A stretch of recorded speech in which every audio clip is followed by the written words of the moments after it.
By now, most Africans have viewed the eloquent and compelling lectures of the Kenyan professor Patrice Lumumba all over Africa.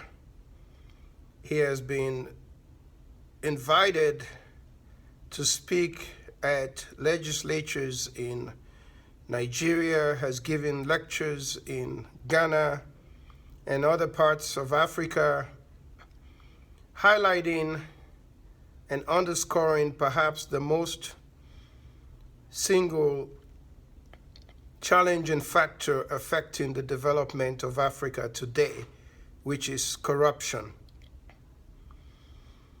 It is interesting that my generation and generations coming after mine have inherited a space that is equipped with a great deal of infrastructure that allows us to channel our energies and devise a form of citizenship the likes of which have never been seen before. And by designing a different kind of citizenship, I mean we are now empowered with a computer in our hands, able to connect, able to communicate, and we now have a new generation of political activists across the political landscape, to include mothers that are illiterate in the villages, school children as young as 10, boys, girls, male, female, educated, uneducated, market people. We live in an era where we have been given the infrastructure and the tools to engage politically in ways we've never seen before. But the problem we face today and the challenges we continue to address have not changed for Africa. The former World Bank president, Paul Wolfowitz, in one of his speeches commented on the problem of Africa and the lack of development. Also made a clear correlation and causation between corruption and the lack of development. He cited Nigeria as an example where from independence to date, it is believed that over $400 billion have been swindled from the nation's coffers in the hands of rogue politicians and in banks outside the country. And he cited that example to show the problem that Africa continued to face. You know, as a little boy growing up and coming of age, I was mesmerized by the romantic view that the likes of Achebe gave us of Africa.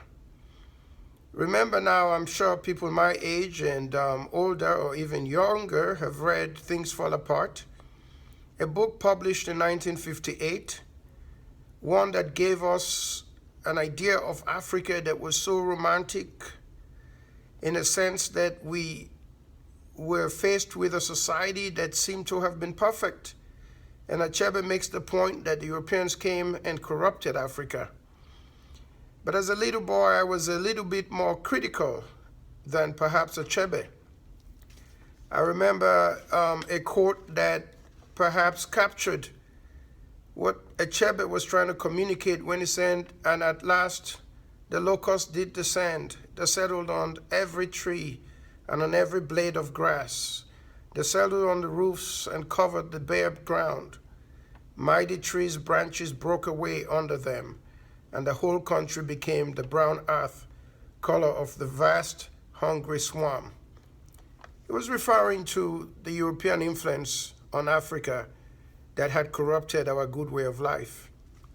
But I wasn't content to accept that Africa had always been perfect, that after the Europeans leave, Africa would again be a place where development would happen. And so I was attracted to the critical views of the likes of Aikwe Ama of Ghana, when he captured, in my opinion, the true essence of who we are. When he said, "True, I used to see a lot of hope. I saw men tear down the veil behind which truth had been hidden.